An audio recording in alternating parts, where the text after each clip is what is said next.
Why does nobody care? There's a serious predator. He's out there. His name is James Charles, and he is preying on children. The reason why I'm here today is because Ethan didn't feel comfortable enough filming this alone after numerous threats made to him by James Charles.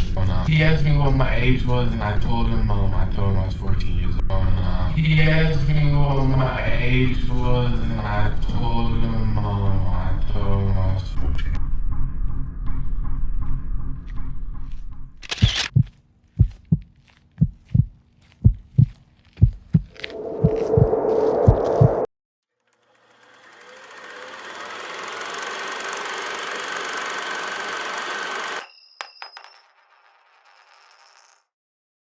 What you just saw is a 21-year-old James Charles, a YouTuber with over 25 million subscribers.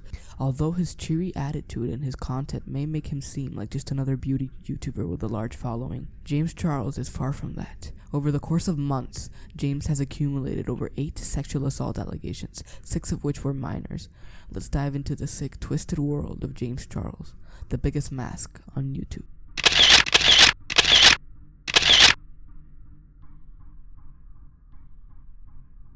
Sexual assault allegations whose offenders are YouTubers is a disturbing yet common occurrence on the platform.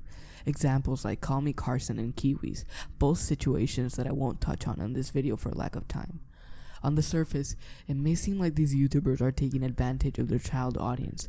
I assume this is because many of the sexual assault allegations made against these YouTubers involve a fan. James Charles is no exception.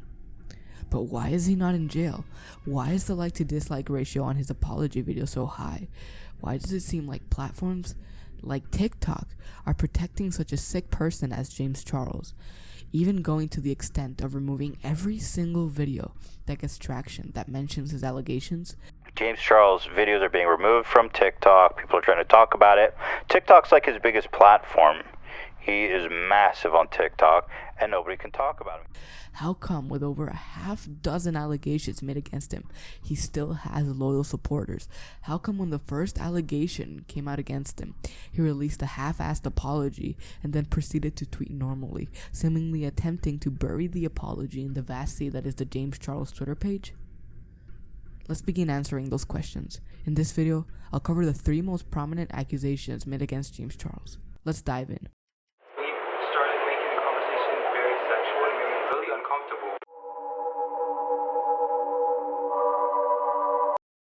For the first accusation, this is the story that James Charles tells his audience. Last week, I came across someone on my Instagram Explore page, saw he followed me, and added him on Snapchat. The next morning, I woke up to several snaps from this person being excited I added him back, saying he loved me, also sending lewd pictures of himself in the shower. I asked how old he was right away, and he told me he was 18, so I started flirting back. He continued, in the excitement of meeting someone I thought could be potentially great, I didn't ask for a copy of his ID or passport. It's now clear, based on the video he uploaded, he was taking photos of me with another device and had an ulterior motive from the beginning. Later that day, he said a few things that made me question the validity of his original answer, and when I asked him to confirm his age once again, he admitted he was 16. I told him I was really uncomfortable and apologized for flirting, but he insisted on continuing talking, saying it could be our little secret. He's a fan of mine and would never tell anyone. I told him I wasn't okay with this. He started getting upset, and at this point I unfriended him. We haven't spoken since. I'm not victim blaming or victimizing myself either, simply sharing what happened, and what happened was not okay. After false accusations like this made in the past, I would never knowingly engage with anyone underage and put my life on the line for a few Snapchats. He concluded, because of situations like this, instead of taking someone's word for it, I will now ask to see the ID or passport of every guy I have a conversation with. Basically, his defense for these claims were, he lied about his age. I was excited to meet someone, so I didn't ask for an ID. I would never knowingly engage with someone underage and put my life on the line for a few snaps. Now here's the video the victim posted. Okay, so trigger warning. I will be talking about grooming and James Charles, so if you get triggered by any of those, keep scrolling, but if not, watch this video, please. So last Wednesday on the 17th, James Charles snapped me on Snapchat. He added me back because I had snapped him a while ago, just like a fan to influencer conversation. I was excited because he's my biggest influencer wise, and I've always looked up to him, so I was excited to get his message back. I don't have a lot of time, so I'm gonna post proof of it right now. This is the notification that I got when he Snapchatted me first. And just for further proof, he deleted the chat. I don't know what he deleted, but that's me opening his Snapchat.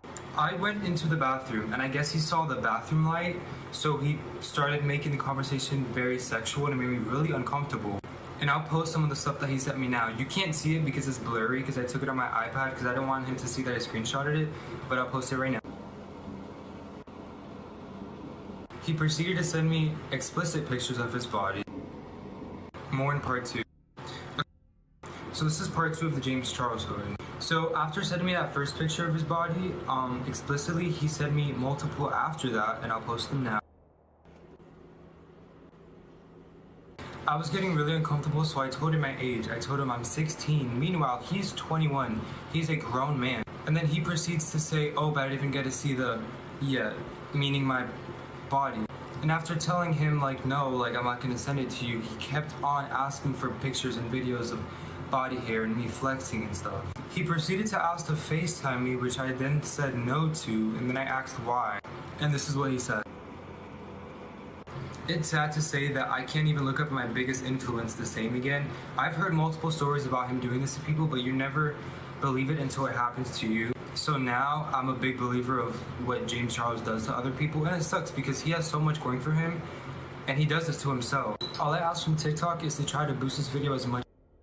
At face value, both sides of the argument are conflicting. On one hand, you have a victim who lied about his age. However, what I find weird is that there's no proof of this kid lying about his age anywhere. I never told him I was 18. In my TikTok bio says I'm 16, he said. I didn't record me saying it, just like how he doesn't have proof of me supposedly saying I'm 18. If we take a step back and analyze what's happening here, we can see the evidence favors the minor. James Charles has zero proof that this 16-year-old lied about his age, yet in the accuser's TikTok bio, it says he's 16. Let's assume he's lying, and he really did lie about his age. It would still be illegal. Giving off the excuse of he lied about his age is a pathetic excuse for being irresponsible. You're telling me James Charles, a massively influential YouTuber, wouldn't bother to ask for any kind of ID or passport? If for some reason you are still not convinced that James Charles is a disgusting human being, stay tuned. You might just start noticing a pattern. He started making the conversation very sexual and made me really uncomfortable. Over 15 allegations have been made, and yet there are still comments like these.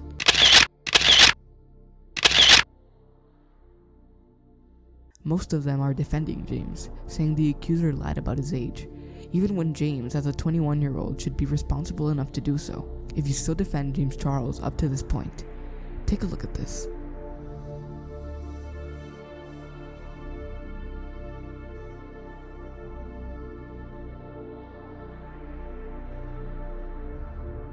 Possibly the weirdest piece of proof lies in the screenshots you just watched.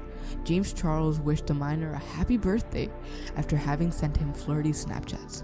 Now, let's take a look at the accuser's TikTok page.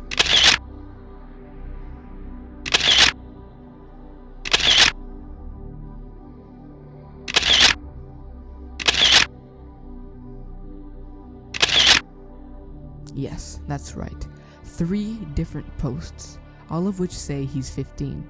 If you tell me he lied about his age, then how come if James Charles had done 3 seconds of research, he would have stumbled upon this TikTok page? This is either a case of blatant irresponsibility which led to the grooming of these children, or he did know their ages. Another interesting detail I'd like to point out is how James attacks this person for exposing him after he had wished him a happy birthday. This means he did in fact know the person was under 18, yet kept on messaging him. In these messages, you can see that James is trying to silence the victim, saying, "I'd strongly recommend keeping my name out of your mouth," which implies that he's threatening him with legal action. He also tries to blame the victim, because he came on him first. Again, this is no excuse for this behavior. James, as a 21-year-old man, knows he should not be sending messages like this to a minor, yet he thinks this excuse makes it right.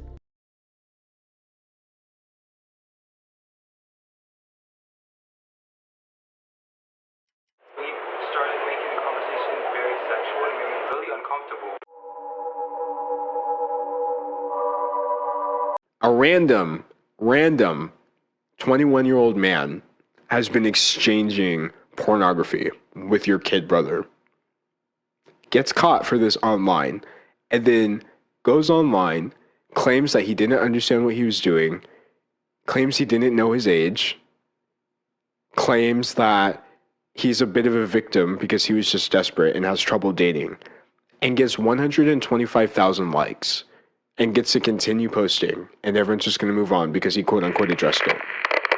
Here, we have one last accusation made against James Charles, possibly the weirdest one yet.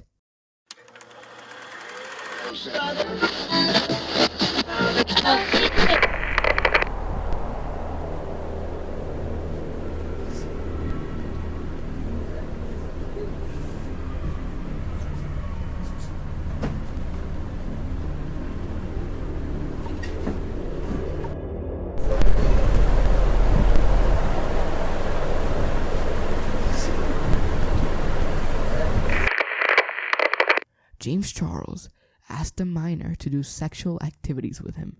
He also kept pressuring him into sending lewd pictures, a behavior that is common with child groomers. Let's take a step back and see some common behaviors associated with child predators. Let's start off with the characteristic that James Charles shows the most. Testing boundaries. Perpetrators will try and test the boundaries of your child's comfort levels. Sometimes they will tell off-colored or sexualized jokes to see how the child will respond. This may try and play sexualized games such as pantsing, truth or dare, or strip games. They will see how this child reacts when they enter a child's room or normal places where the child are expected to have privacy, such as a restroom. Perpetrators thrive in secrecy, and testing boundaries helps them know if they can continue without being caught. This behavior was shown by James, not once, but twice. Let's take a look at another one. Intimidating. Perpetrators use intimidation in order to keep the child from telling the person about the abuse. They will begin by testing the child's reaction to being blamed for something simple. They will see if the child pushes back or tells an adult.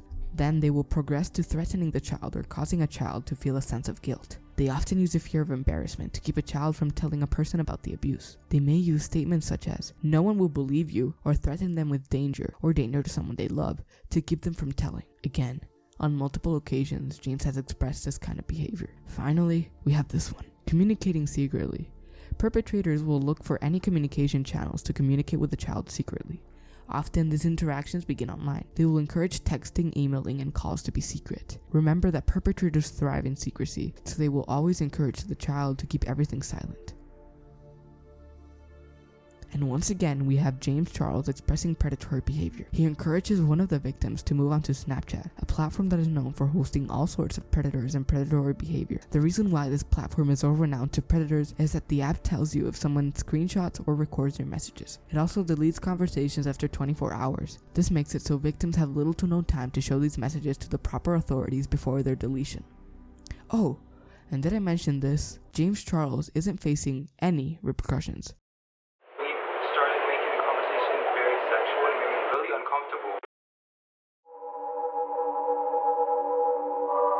Morphe, a brand that is known to collaborate with YouTubers in the James Charles circle. You would think that after these allegations that have irrefutable evidence come out against James, they would either drop him or stop selling his product, the James Charles Palette. Let's take a look.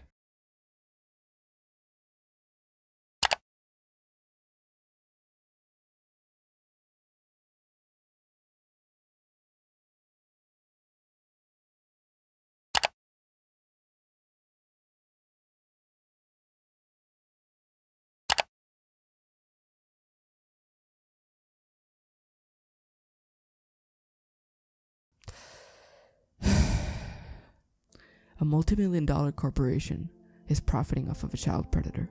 To conclude this hectic video, I'd like to show some more miscellaneous proof that backs up the point that James Charles is a child groomer. I know I didn't cover everything in this video. If you guys really want me to, I can make a second part to this video. If you have any questions or any defenses against James Charles, feel free to leave them in the comment section down below. I will try to respond to every single comment. Now, before I leave, here is some more proof that James Charles is a child groomer. Guys that live in different states and stuff, and I'm like, hey, like, why don't you come visit? Like, well, I can't afford a plane ticket. And it's like, okay, well, I can. So like, get on the plane. And like, well, I just don't really feel comfortable with that. But like, I love you and I really want to be together. And I'm like, well, we can't be together because you can't afford a plane ticket. You're probably still an either high school or college. Probably still in either high school or college.